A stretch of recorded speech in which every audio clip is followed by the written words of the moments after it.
Hiroshima அணுகுண்டு வெடிப்பு மற்றும் அதன் பாதிப்புகள் பற்றிய சில முக்கிய தகவல்கள். ஆகஸ்ட் 6, 1945 காலை 8:15 மணிக்கு அமெரிக்கா லிட்டில் பாய் என்று பெயரிடப்பட்ட அணுகுண்டை ஜப்பானின் ஹிரோஷிமா நகர் மீது வீசியது.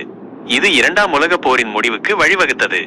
குண்டின் விபரம்: லிட்டில் பாய் என்ற குண்டு சுமார் 4400 கிலோகிராம் எடை கொண்டதாகும். இது ஹிரோஷிமாவுக்கு மேலே சுமார் 600 மீட்டர் உயரத்தில் வெடித்தது. பேரழிவு: குண்டு வெடித்த உடனேயே மிக அதிக அளவிலான வெப்பம், ஒளி, கதிர்வீச்சு மற்றும் அதிர்வலைகள் உருவாயின. வெப்பம்: வெடிப்பு நிகழ்ந்த மையப்பகுதியில் வெப்பநிலை 3000 முதல் 4000 டிகிரி செல்சியஸ் வரை உயர்ந்தது. இதனால் வெடிப்புக்கு அருகில் இருந்த மக்கள் நொடிப்பொழுதில் ஆவியாகினர். அதிர்வலைகள்: குண்டு வெடித்த இடத்திலிருந்து 1.5 கிலோமீட்டர் சுற்றளவுக்குள் இருந்த அனைத்து கட்டிடங்களும் தரைமட்டமாயின. சுமார் 60 விழுக்காடு நகரம் முற்றிலும் அழிந்தது. கதிர்வீச்சு: குண்டு வெடித்த போது ஏற்பட்ட கதிர்வீச்சு உடனடியாக பல உயிர்களை பறித்தது.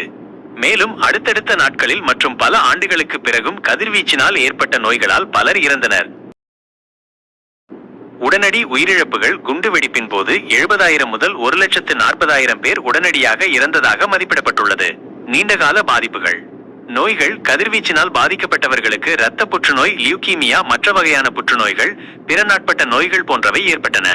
மரபணு பாதிப்புகள்: கதிர்வீச்சின் தாக்கம் பல தலைமுறைகளுக்கு நீடித்தது. இதனால் பிறந்த குழந்தைகளுக்கு பிறப்பு குறைபாடுகள் போன்ற பாதிப்புகள் ஏற்பட்டன.